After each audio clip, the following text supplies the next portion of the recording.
and welcome to today's video and welcome to another WWE reaction. This video was recommended by Alvin Everett and he said please react to how CM Punk ended up in WWE by Pro Wrestling Biz.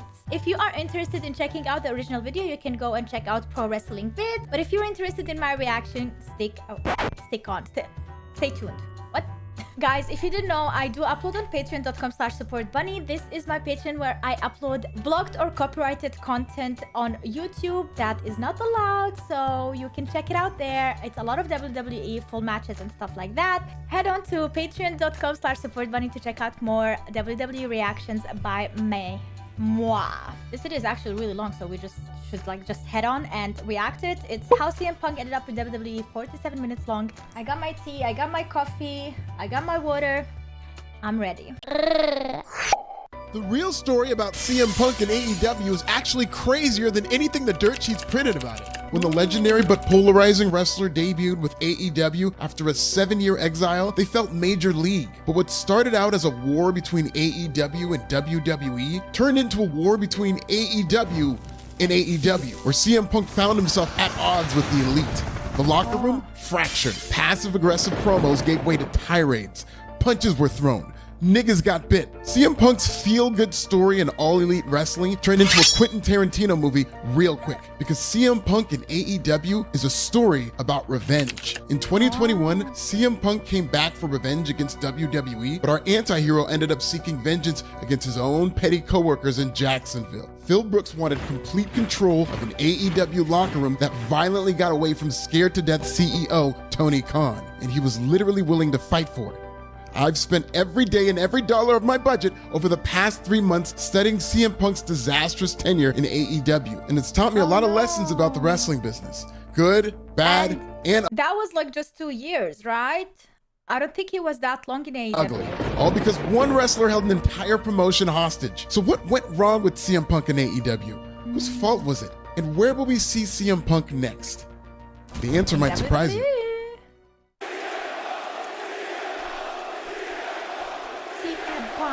CM Punk's AEW debut was a dream. Yeah, I actually in a lot of ways. This had to be a dream because some people never thought they would see CM Punk return to pro wrestling, let alone in AEW. But he did. It was a wrestling fan's dream come true because it happened in the middle of SummerSlam weekend. WWE was at the peak of its powers and AEW was not too far behind, because them sold out the United Center for Rampage. The timing of SummerSlam weekend was perfect because this is a type of competition that only happens when pro wrestling is hot. AEW Rampage, The First Dance, set the stage for a 2-year odyssey that only CM Punk in the wrestling business can deliver. AEW president and CEO Tony Khan proved you can sell out an entire arena just by dog whistling. AEW fans didn't need to get beaten over the head with the announcement of Phil Brooks. AEW didn't even say his name. By booking the United Center and using buzzwords like best in the world, AEW's rabid online fan base heard all they needed to hear to know CM Punk was coming back. And they bought tickets in droves. 15,316 fans and this crying adult packed the United Center to hear the opening riffs to Cult of Personality. Crazy. The second Rampage went on the air, that's exactly what happened.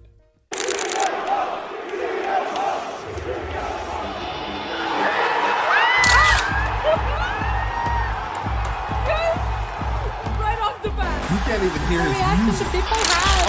It's literally, oh my god, let's go! Kick him for draws. He actually commented on one of my latest videos where I reacted to streamers reacting to CM Punk's return to WWE. Guys, that's reactception at its best. But I really enjoyed, especially Kicking It with Ross, I really enjoyed how he reacted and how full of energy and enthusiasm he was about CM Punk return. And here he is reacting to his return, first time in AEW. Oh my god. Oh my god, bro. Crazy.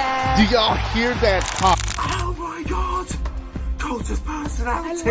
Right off the bat. What? This is really f***ing happening. I mean, we knew it, but it's really f***ing happening. The hometown hero has come home after 7 years. Look at his crying. The pop in Chicago was louder than the apology CM Punk wanted from Hangman Adam Page. We'll get to that in due time. But right now, we're in the honeymoon phase. Chicago's favorite son has come home, and AEW was in the center of the pro wrestling world. WWE's biggest show of the summer was one day away, and somehow WWE was an afterthought. After 7 years, CM Punk stood in the center of the wrestling world for 9 minutes and cut a picture-perfect return promo. It was like he had never left. CM Punk said he had some scores to settle. I loved it. I reacted to He's got time and he ain't going anywhere. But it was so funny. I think I reacted to this like 1 month ago. And for me, it was all new. And I was so excited about him in AEW. And I was like, now I can catch up with his story and watch all his storyline. And I can keep up with it all. And bam, he's out. He's back to WWE. And now it's a whole new thing. And I'm like, huh? When did this happen? Rallied AEW's hardcore wrestling fan base by preaching about his love for professional wrestling and how he couldn't stay in a place like WWE that made him sick in the first place. On August 13th, 2005, CM Punk left professional wrestling. You know, because his time in the biggest wrestling company in the world totally doesn't count as pro wrestling. But on August 20th, 2021, he's back like a fax from Michael Jordan. Whether it was 15,000 in the United Center or the over 1 million people who tuned in for an episode of Rampage, something that would never happen again, CM Punk was him. Woo! He walked into AEW and became their biggest star on day one. Everybody knew that it was only a matter of time before he would become world champion, but looking back, all of CM Punk's best moments in AEW came before he got his hands on the AEW World Heavyweight title. In his return promo, CM Punk was benevolent.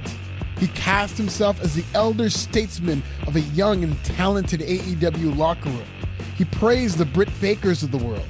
Punk immediately set his sights on Darby Allin, who would be Punk's first opponent at AEW All Out in Chicago. Punk's match against Darby Allin was the beginning of the masturbatory Bret Hart tribute matches, a term coined by Hangman Adam Page. These tributes were a staple among CM Punk and FTR matches. Punk vs. Darby was a tribute to Bret Hart's classic TV match against the 1-2-3 Kid. Hart was the best in the world at the time, and Kid was an up-and-coming talent who could work his ass off. The same exact dynamic between Punk and Allin. Bret Hart versus 1-2-3 Kid started with a lockup into an arm drag. Punk versus Allin started with a lockup into an arm drag. The 1-2-3 Kid countered a counter to a hammerlock on Bret. Darby Allin countered a counter to a hammerlock on Punk. The knee to the gut. The back superplex into a splash. This was like watching the OG Little Mermaid right before seeing the remake. Same beat. What do you think about this? Does this make you feel a bit that the match itself is not authentic, or do you like the fact that they are performing it very well and giving tribute to one legendary match? Let me know. It's very good results. If it ain't broke, don't fix it. 3 years after Bret Hart's instant classic against 1-2-3 Kid, Bret would exit WWE in the single most dramatic backstage blow-up in pro wrestling history. So Bret Hart's influence was everywhere during CM Punk's comeback tour. CM Punk knew how to tell a story in the ring, just like Bret. But when it came to telling a story on the mic, Really with on the mic. promos and feuds, CM Punk was better than Bret Hart. Punk could get a great feud out of anybody just by relying on his own star power and charisma. Punk used said star power to shine a light on some of AEW's homegrown stars like Powerhouse Hobbs, whom he beat at Rampage Grand Slam, and Daniel Garcia. Punk could tell a story with anybody, but with the right dance partner, his stories became biblical. Enter Eddie Kingston. Eddie Kingston captures the very spirit of all elite wrestling. A scrappy underdog. He's able to overcome every obstacle and disadvantage that stood in his way to rise to national prominence. The same could be said about AEW. Eddie Kingston is an everyman capable of the spectacular. Just put a microphone in his hand. Eddie is a modern-day Dusty Rhodes, but it took over a decade to get there. In fact, Eddie Kingston is the Hard Times promo because he don't look like the athlete of the day. His belly might be a little big, but brother, he's bad. He took the scenic route to pro wrestling fame and even seemed to be destined to be a career journeyman until answering an open challenge from Cody Rhodes during the pandemic. Enjoys a barbecue and a beer. With no fans in the stand, Eddie's AEW debut, like his career, flew under the radar, but was too good to ignore. Okay. Eddie's proud of where he came from. Shouts to Yonkers, New York. You can hear his whole hood in his voice. It's crazy to think Kingston is not a day one AEW star, because nobody fits the identity of the type of gritty independent wrestler that AEW champions as an alternative to the clean-cut WWE better than Eddie Kingston. Eddie Kingston and CM Punk are two birds of the same feather. Even though they traveled similar paths, they reached entirely different levels of the wrestling industry. CM Punk went mainstream, and it was Eddie Kingston who stayed punk rock. That simmering bitterness of Punk's meteoric rise compared to Eddie's humble journey was the main ingredient of a feud that felt so real. True. CM Punk's feud with Eddie Kingston was all business, with no backstage shenanigans to speak of. But it also foreshadowed CM Punk's downfall in AEW. Punk's feud with Eddie was as brief as it was awesome, but it spoke volumes about the CM Punk problem in Jacksonville. CM Punk's rise came as a rebel, when he was anti-establishment. Even on his final day in WWE, he went out on his terms, telling the most powerful man in pro wrestling to take this job and shove it. IRL. On January 27th, 2014, CM Punk left WWE as a rebel. On August 20th, 2021, he debuted in AEW as an ex-WWE guy. Not to mention one of the biggest WWE stars of all time. AEW has a talented roster, but these were not his peers. Yeah, these are young CM Punk was the guys, biggest fish in the pond and the shark who eats them. True. Suddenly, the Rebel had that same power that he raged against. CM Punk was no longer an underdog. He was a dynasty. He was what he hates. If AEW was the minor leagues, CM Punk was the New York Yankees. Eddie Kingston felt more like CM Punk than Phil Brooks. CM Punk and Eddie Kingston only had one face-to-face confrontation in the ring, and to me that's a travesty. Because in that one time they went face-to-face on the mic, it was realistic enough to make you believe in their conflict, but not so real that they couldn't do business. Punk fried Eddie Kingston for his physique holding him back, claiming Eddie didn't work hard enough. Which reminds me of when Triple H called CM Punk a skinny fat ass. Kingston's coldest line also foreshadowed the next 18 months. Nobody wants you here. They never wanted you here. That whole locker room is afraid to say it. Not me, so get out. This led to CM Punk now in Muay Thai shorts, which, by the way, AEW CM Punk was a drip god when it came to his ring gear. Can we talk about it? Oh my god, CM Punk's AEW... This is exactly the colors that I would be wearing. Let's go back for 1 second. So Watch get this, out. Guys. This led to CM Punk now in Muay Thai shorts, good. which, by the way, AEW CM Punk was a drip god when it came to his ring. Okay, you see this combo? The black, white, and pink? This is exactly the combo that I would be wearing. If you ever try to find my character in 2K23 WWE game, there is a Bunnymon skin, by the way. It has these colors, like this drip. This is amazing. This is so good. I love these colors. Here, can we talk about it? CM Punk's AEW run gave us Muay Thai Punk, Sting Punk, Long Boys Punk, OG Punk. He changed outfits almost as many times as he changed ops. Speaking of which, Punk beat Eddie Kingston at Full Gear in a very good match, but the only match they had in AEW. But if Eddie Kingston was an appetizer, MJF was the main course. Despite a brilliant career, Maxwell Jacob Friedman's best years as a pro wrestler remained in front of him. All I know about him is that he is a cray-cray guy. Even in IRL, like, he impersonates this character completely. But even though he's young and on the rise, he was the type of condescending heel that could make CM Punk feel like Phil Brooks again. MJF's entire act was tailor-made for WWE. From the expensive suits to the made-for-TV charisma, the impeccable physique, and that horrible tan. MJF ain't Really gonna horrible. risk paralysis in a bingo hall to build a cult sorry. following. I don't wanna be He's gonna use every carny parlor trick in the book to land safely on the top guys of the like this, wrestling by the business. MJF was the Like, perfect if you are hating him and you want him to lose, and you literally will pay so much to be on a match seeing him getting destroyed, he's doing his job, you guys, and he's doing it so good. He's the one succeeding, all right? Because he wants you to feel like that. He wants you to pay to see him getting destroyed because it makes you, like, it enjoys you, it entertains you. foil for everything that makes the CM Punk character great. And it led to another great CM Punk feud in AEW. CM Punk and MJF told a simple story of former CM Punk superfan MJF challenging his childhood idol. But it was layered with several obstacles CM Punk had to overcome, an MJF staple.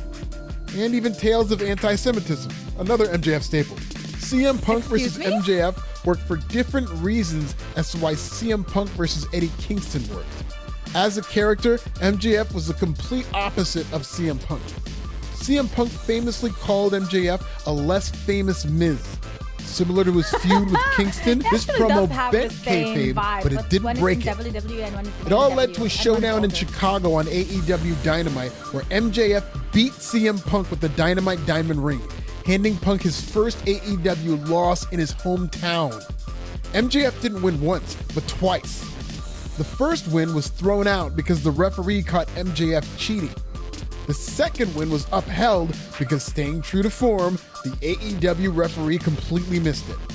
At the same time, AEW was teasing a breakup between MJF and Wardlow, who couldn't even. CM Punk's rematch against MJF came in a dog collar match at Ooh, AEW this Revolution looks in so fun. 2022. Woohoo. It was another masturbatory tribute, pause, oh but this time to Greg Valentine and Roddy Piper. Did you see the blood? If you like some extra blood with your pro wrestling salad, No, I this don't was your know. match. No, I Punk don't was like able that. to avenge his loss in Chicago with help from a fed-up Wardlow who had finally betrayed Max. Oh my god. AEW was telling Oh my stories God. with CM Punk and keeping it kayfabe throughout his honeymoon period. Unfortunately, Punk's dog collar match against MJF marked his final feud of the honeymoon period, because it was around this time that CM Punk began teasing an AEW title chase, and the hunted was AEW World Heavyweight Champion and charter member of the Elite, Hangman Adam Page. Yup. The Elite consisted of AEW founding The start fathers of the Hangman downfall. Adam Page, Kenny Omega, and Matt and Nick Jackson of the I Young definitely need to keep up with AEW because I don't know any of those guys. Bucks.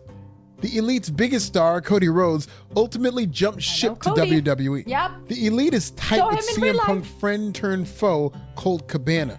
In other words, the friends of Phil's enemies were his enemies.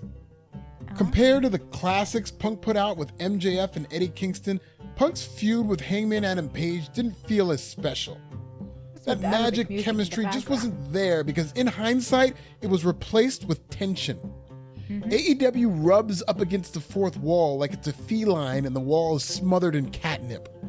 That's great as long as all participants are willing to be professional and not cross a line.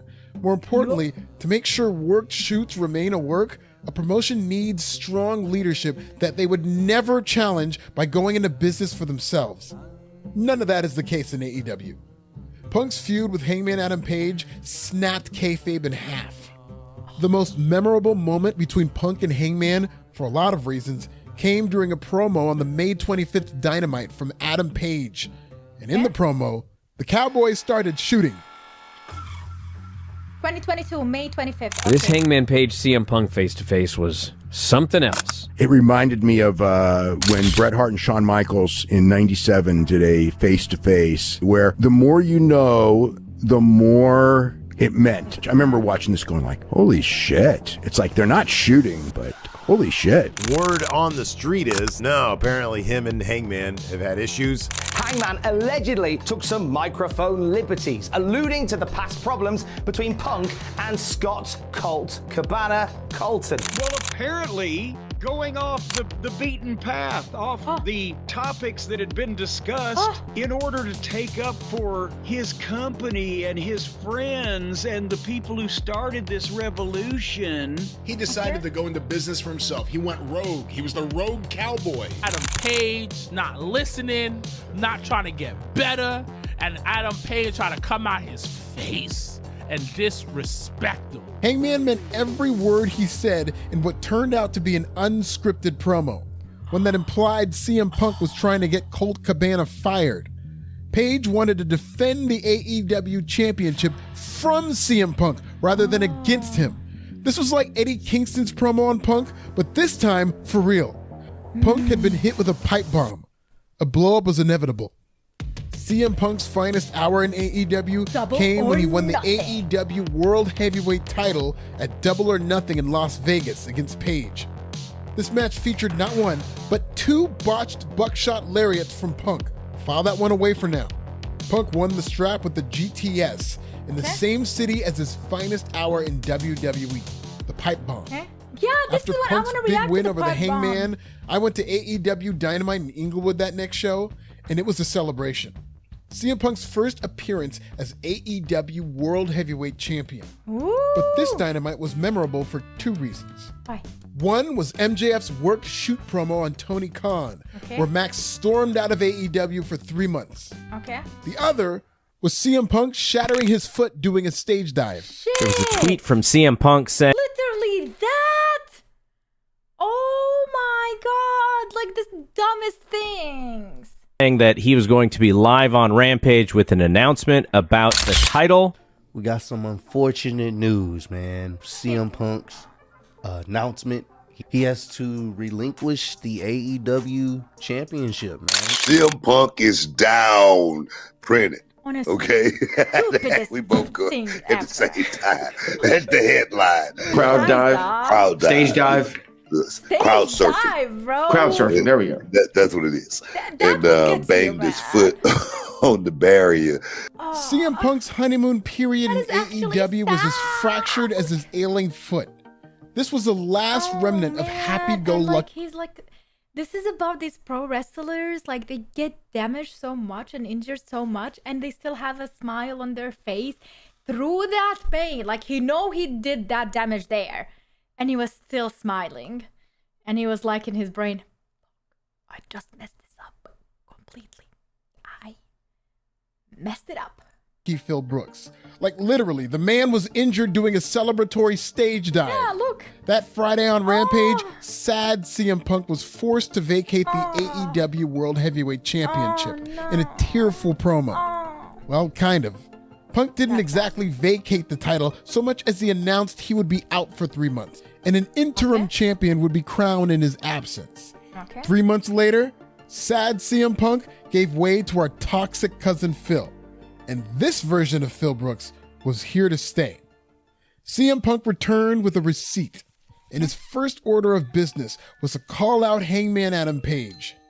Punk got injured before he had a chance to respond to Page's shoot promo, but now healthy, he challenged Hangman Adam Page, knowing Page was not booked on the show. Fans booed the absent Page, and Punk demanded an apology that was, quote, as loud as the disrespect. The war between CM Punk and the Elite had been simmering for months, but with CM Punk's response, it was made public. And from that point on, the real-life feud overshadowed anything CM Punk would do or say in AEW. This includes Punk's storyline feud with Jon Moxley, who had become the interim AEW World Champion while Punk was gone. Moxley unified the titles with an outright destruction of CM Punk on Dynamite in Ohio. CM Punk went down in flames in his first AEW World title defense. Some thought this was punishment for Punk's shoot promo, but it was all part of the story that they were telling. Punk had come back too early, and for both storyline and shoot reasons, he wasn't focused on the task at hand. Punk took his eye off the ball and lost his return match to a hungrier challenger. The angle was based on Rocky III. Ace Steel, CM Punk's real-life best friend, was in the Apollo Creed role as a retired veteran who snaps his friend out of his funk. Ace Steel's pep talk to CM Punk on the August 31st Dynamite inspired Punk to challenge Moxley to a rematch in Chicago at All Out. With CM Punk's home crowd behind him, he beat Jon Moxley to regain the AEW World title. Once again, CM Punk was AEW World Champion. All right. And once again, there you go. He wouldn't defend it for months. Why? Because CM Punk's championship win, and even MJF's return to the company, what do you mean? Was lost in the wake of a detonated pipe bomb. Well, the scrum began, and the very first thing Are we gonna learn about the pipe bomb here? he wanted to do was talk about Colt Cabana, Scott Colton. My relationship with Scott Colton ended long before I paid all of his bills. Oh, shit. I have every receipt. When I finally had to countersue him through Discovery, we discovered he shared a bank account with his mother. Oh, that's sure. a fact. He starts talking about these EVPs who, whatever. What did he say? The fact that I have to sit up here because we have irresponsible people who call themselves EVPs who couldn't fucking manage a target, and they spread lies and bullshit and put into a media that I got somebody fired when I have fuck all. Oh yeah, I did hear about that. I fucking heard what you said. I'll make you have some regrets, and no, I never forget. There were some reports that CM Punk had gotten somebody fired or whatnot. He was definitely upset at the EVPs and Hangman. what did I ever do in this world to deserve an empty-headed, dumb fuck like Hangman Adam Page to go out on national television? Oh! I don't play no gimmicks, I'ma take you to the clinic. I made it really clear in Forbes, and I just want to make it clear again. Nick, It's not his position to make it very fucking clear.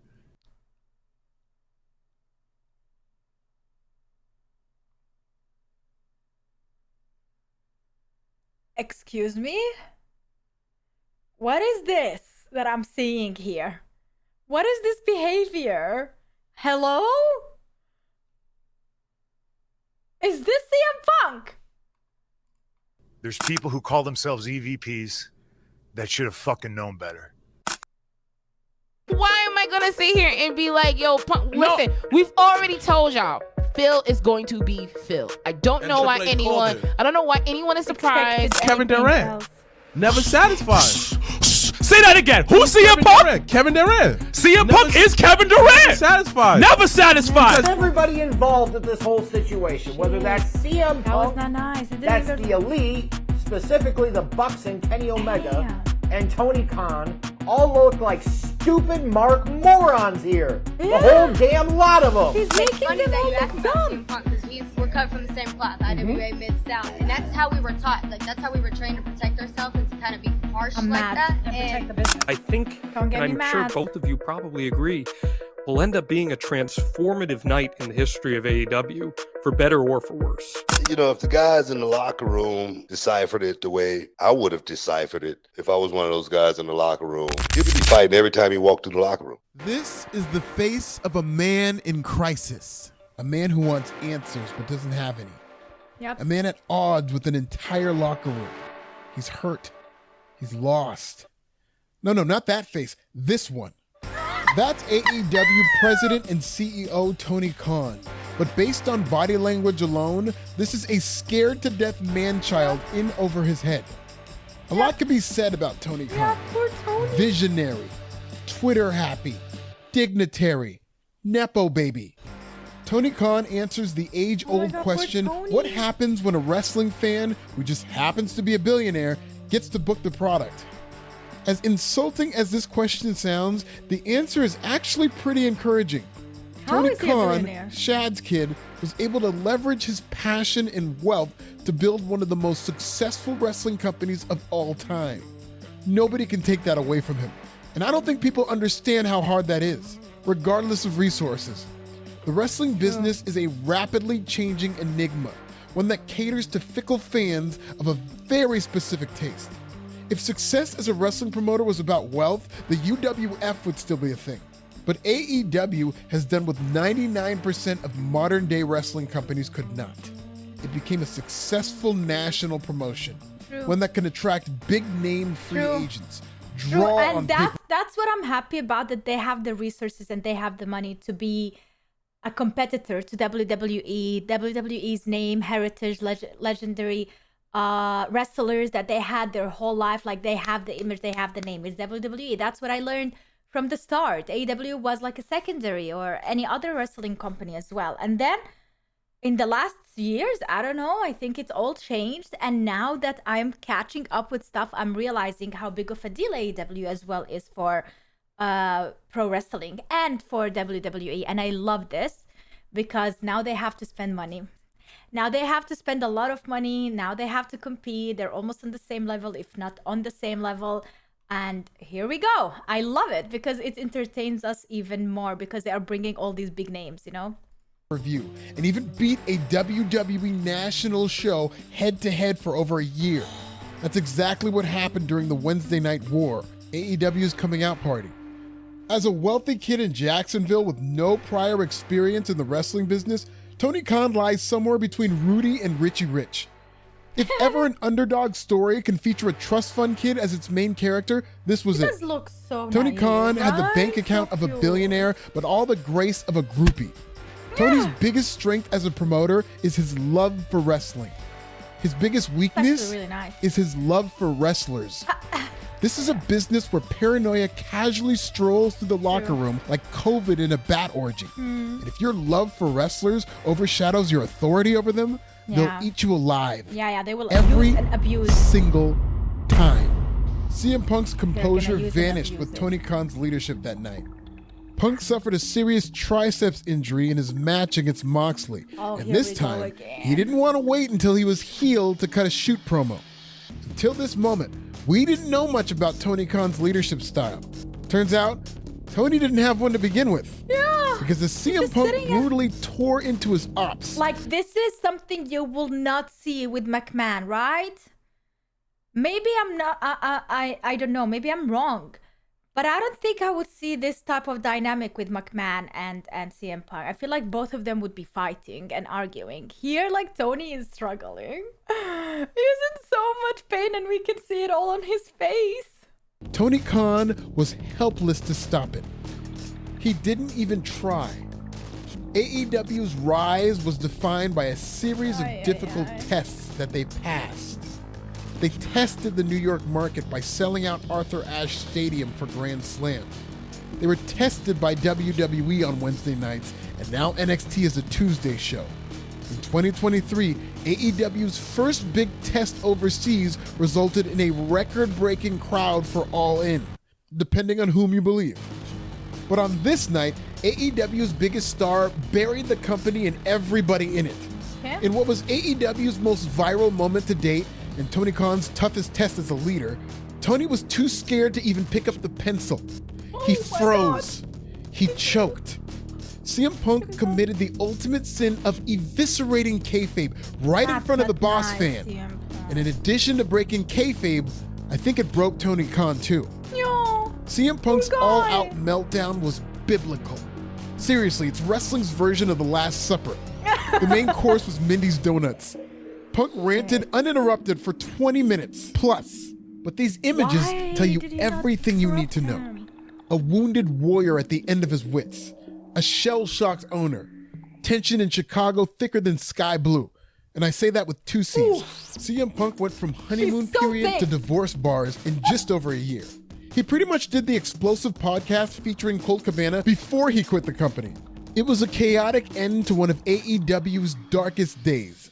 But it was only the beginning. What do you mean only the beginning? I've heard dozens of different accounts of the AEW brawl out. CM Punk speaks out on the backstage altercation at All Out. I think it has been exacerbated. It's the world's worst game of telephone.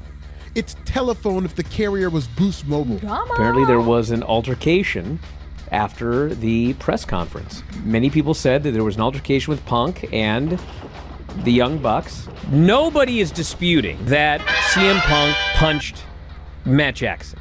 And perhaps multiple times. No one is disputing that Ace Steel threw a chair and hit Nick in the eye. And nobody is disputing he pulled Kenny Omega's hair and bit him. The disagreement between the two sides is that the one side claims that CM Punk threw the punch first. The Young Bucks walked in and he started punching. always The other matters side the claims that the Young Bucks stormed in and were the aggressors. Okay. So now we're going to do CM Punk's side of the story. But that last cartoon cost a Who do you think was first? Who do you think initiated the fight? lot. So this one will be done closer to a Rampage budget. After the scrum, the Young Bucks were approached Punk's locker room, and CM Punk wasn't answering the door because he had been in a long, bloodied match finished with an emotional scrum. So the Young Bucks go to the locker room. They banging on the door.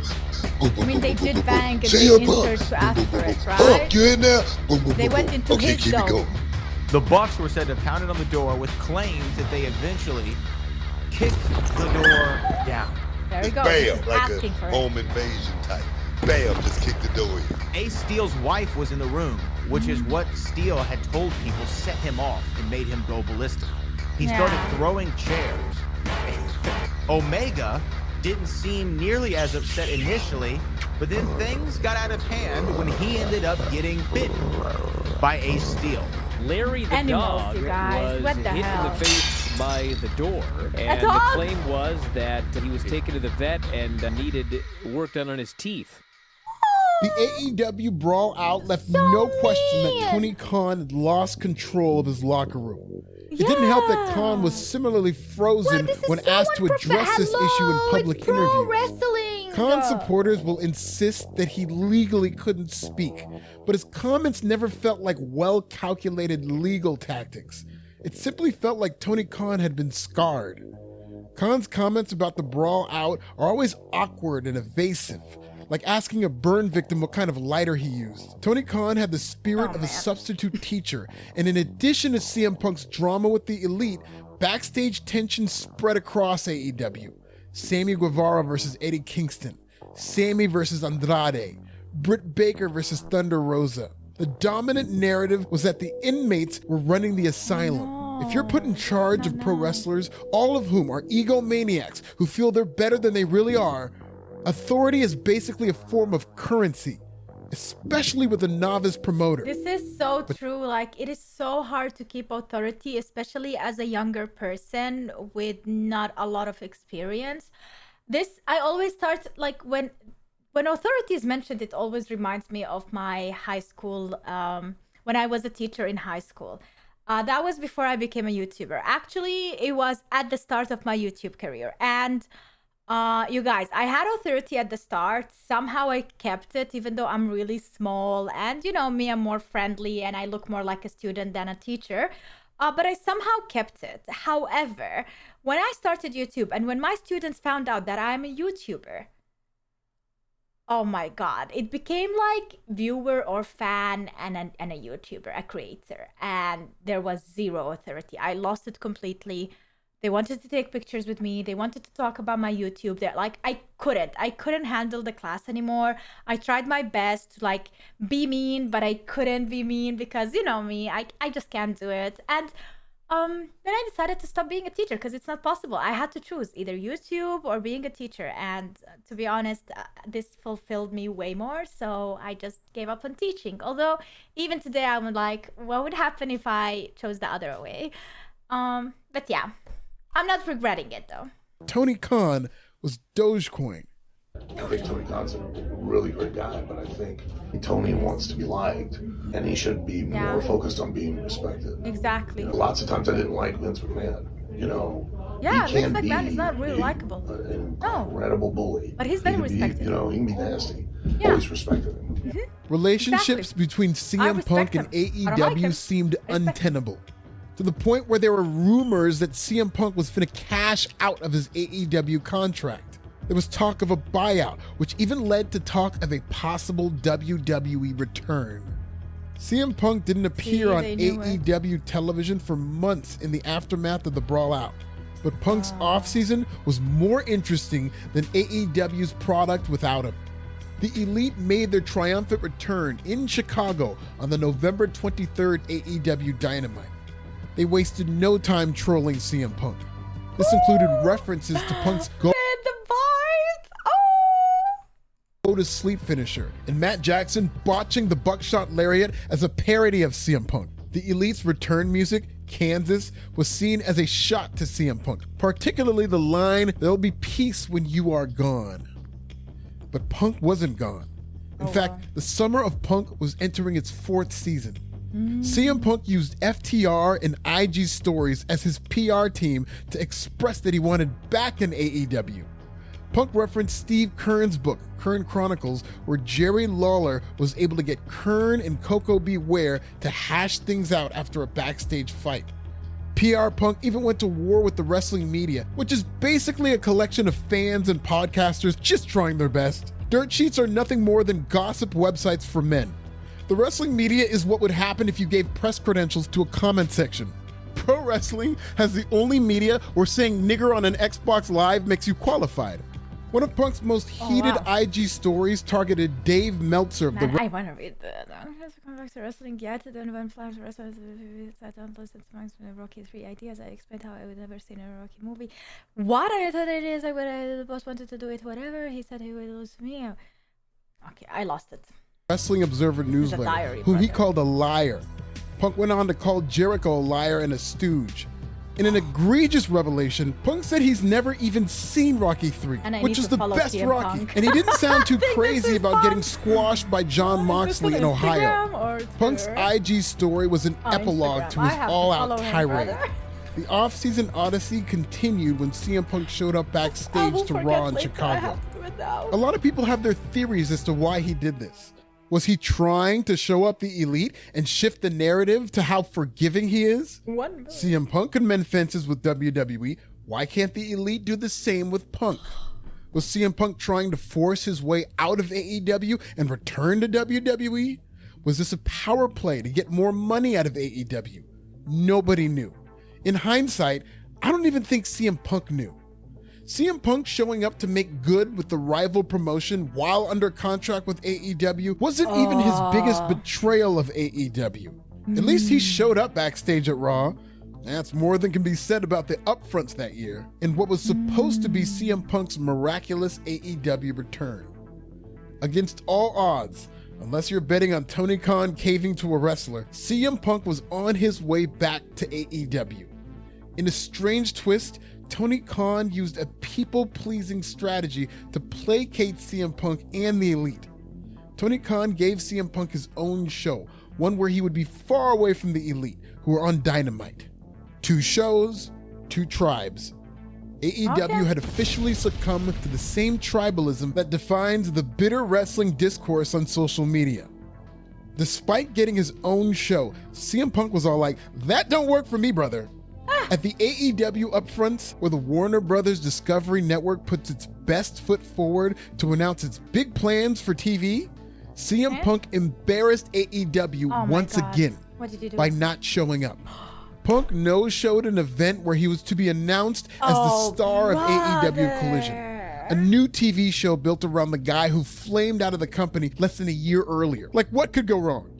AEW had to scramble and remove Punk's likeness from all imagery and graphics, and Khan's big announcement later on that night on Dynamite was ruined. Sometimes the universe gives you a sign and you just have to go with your gut. This was one of those moments where Khan was burned yet again by— Dude, after seeing this, do you think WWE made a good choice bringing CM Punk back? Like, I'm sure they signed so many contracts, but I have a feeling that CM Punk always finds a way to ruin it. He finds his way to backstab them. The most polarizing man in his locker room. The writing was on the wall then. Why but is he Tony doing Khan this, was in too He really deep. doesn't need this. CM Punk was healthy and ready to return. As part of a toxic press run, CM Punk issued a warning shot in an ESPN interview that took aim at Hangman Adam Page. On June 17, 2023, AEW Collision debuted and CM Punk returned, 4 days before the summer solstice. CM Punk's return to Collision was like a second honeymoon. Phil was all smiles and back in Chicago to give praise to AEW, which he called the greatest wrestling promotion in the world. He lauded the Elite as astute businessmen and said that while they may have their disagreements, anybody who shares a locker room with me is an ally and a brother. CM Punk said he misses his friendship with Colt Cabana and openly wept as he asked Hangman Adam Page for forgiveness. I'm just playing. That man chose violence day one. No way! Punk symbolically removed the... I got baited so hard. AEW mic flag from his pipe bomb, as if to say no more peace talks. He walked out with a belt bag, which would turn out to be carrying what he called the real world championship. Then he proceeded to cook. Legally prohibited from speaking about the Young Bucks, apparently, Punk still barred them up by calling the EVPs counterfeit bucks. For CM Punk, this was not a redemption tour. This was countdown to meltdown. Yep. In 2023, CM Punk didn't come back for a second chance or even a 20-second chance. He was not here to make nice and show the world that he could mend fences. CM Punk was here to finish what he started it all out. Yep. To rid AEW of the Elite and rebrand the company in his vision. Unfortunately, breaking news in the last couple of minutes, it has been announced and revealed that all 4 members of the Elite, that is the Young Bucks, Hangman Adam Page and Kenny Omega, have all signed brand new All Elite Wrestling contracts and will be staying with AEW. We also have the announcement that the Elite have all re-signed with AEW. the Elite will be remaining elite. When the Elite re-signed with AEW, I feel like CM Punk took that as a declaration of war. To CM Punk, he was supposed to be the golden boy to of fear AEW, them out of it? not Like, the Elite. no. After every fireable offense Punk pulled in AEW, not only was he not fired, Tony Khan gave him a promotion. Punk got his own TV show less than a year after burying the entire company. In his return promo, he said WBD President David Zaslav calls him One Bill Phil. Punk had to have felt bulletproof. He was Tony Khan's favorite. So when Tony Khan re-signed the Elite to a long-term deal, I think it stung CM Punk. It challenged his status in the AEW pecking order, and he did not handle it well. A little over a week after the Elite re-signed, CM Punk said this about Hangman Adam Page in an off-air promo. Today I went to a local supermarket and I figured out why they call him Hangman. It's because the pegs in the toy aisle are full of Hangman action figures because nobody wants to buy them. With his power threatened and his ops here to stay, CM Punk then pulled another power play. AEW stars were reportedly banned from Collision. Among those who were allegedly booted from Phillision were Matt Hardy, AEW head of talent relations Christopher Daniels, Hangman Adam Page, and Ryan Nemeth, whom Punk confronted due to Nemeth subtweeting about CM Punk. CM Punk turned AEW Collision into his own personal Twitter account, blocking anybody who ever even had a negative thought about him. CM Punk felt like more of a wounded animal than ever, and he was acting out. Anaconda Vice nothing. This was an orca whale in captivity, covered in tattoos, and Killer Phil was ready to drag motherfuckers to the bottom of SeaWorld. Reports began to surface that CM Punk was at odds with Jungle Boy Jack Perry over the use of glass. Perry wanted to use real glass, and CM Punk, as the elder statesman and the emperor of Saturday nights, nixed the idea. CM Punk's insane final month in AEW lined up parallel to the build-up for All In, AEW's historic London pay-per-view. Though All In was supposed to be AEW's finest hour, the build-up to All Phil was 10 times better. Don't tell me he didn't Because while All In was centered around wrestling matches with limited stories, All Phil was filled with the type of juicy locker room drama that inspired great documentaries like this one in the first place. Exactly. It was the toy sales I mean, you promo have on to admit Page, CM Punk is such a the drama banning enthusiasm. incident, Glassgate, CM Punk seeming to take shots at Matt Jackson's wife on IG stories. Like any great build-up, there had to be a payoff. And like any great payoff, it happened at AEW's biggest pay-per-view of all time. AEW All In's legacy will be setting the paid attendance record in pro wrestling, potentially lying about said paid attendance number, and a show bookended by AEW's hottest storyline when MJF and Adam Cole won the ROH tag titles and went on to main event against each other that same night. But no matches really stood out as historically memorable. I think the most memorable image of AEW All In was this one. CM Punk walking out of All In and out of AEW for the last time. Because moments before what would be his final AEW match against Samoa Joe, guess what? There was a little backstage problem with CM Punk this week. Again? You're shocked. Just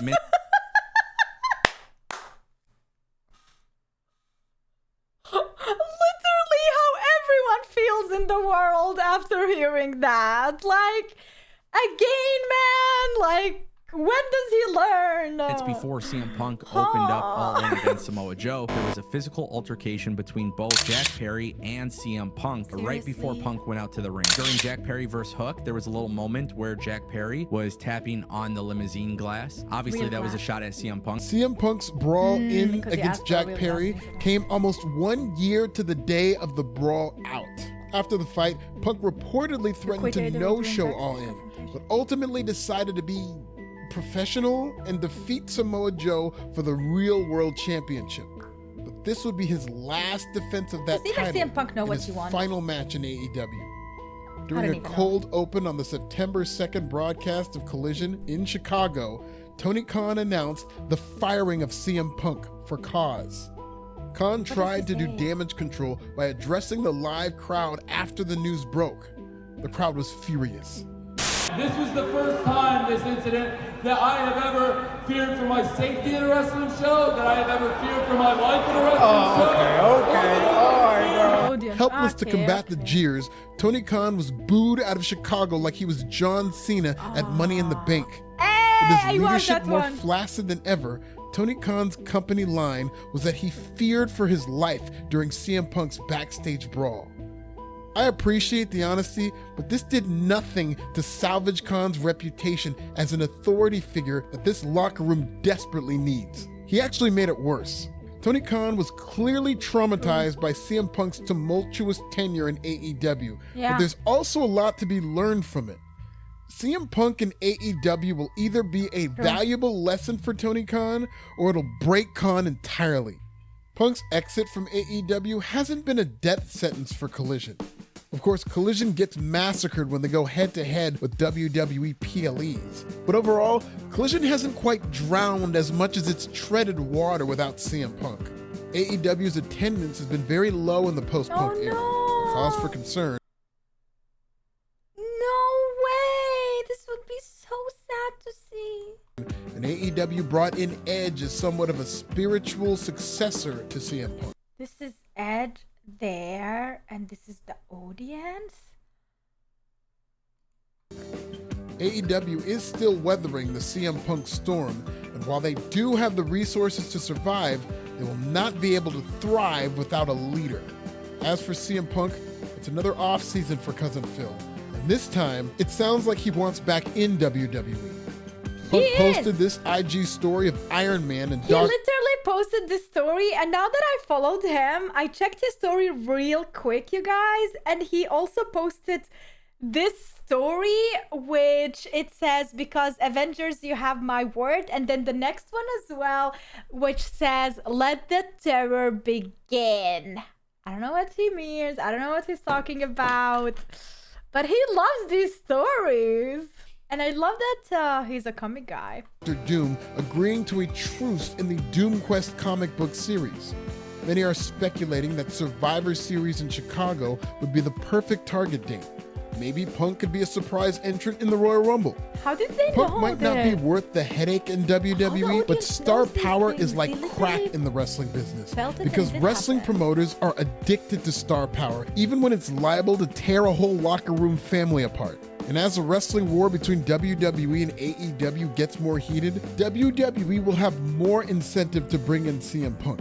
Yeah. Baggage and all. Maybe there will be Triple H another did it. documentary after he slaps Braun Breaker in NXT. Well, of course we'd welcome him here in NXT. My guess is he probably would want to go to the main roster. Would be my guess. I always enjoy working with Phil. Again, didn't get to do it much. I understood. Oh my God, he Yeah. got so Again, whether you want to say there were similarities in us. Even if we get through Survivor Series and he doesn't show up there in Chicago, Royal Rumble, that train's coming a few months later. So the speculation is going to continue. CM Punk will be back at some point. It would be more impactful for me to see him show up at a Rumble. What's something that you learned from Punk? Just stand on what you believe. See, I wish I know the reason why people prefer for him to show up at the Royal Rumble than the Survivor. Like, I don't know why. I'm not into all of these yet. I haven't learned the impact of every single different, I don't know how to call it, different match type, but there is probably a reason because people are talking about it. So I would like to know. And don't be a pushover. And that stuck with me.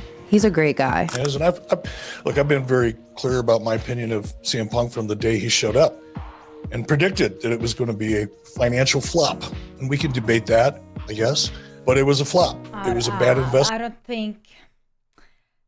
I don't think CM Punk is a financial flop ever. Like, this guy you saw in Chicago, like, just bring him to Chicago and it will not be a flop ever. Like, you cannot say that. You saw the impact, what happened when he left. And it was a bad choice. It's difficult, but bet in this game. Yeah. And people should have more respect for him. He has a respect for this business. Yes. That I could say 80% of the wrestlers in the business these days does not have for the business.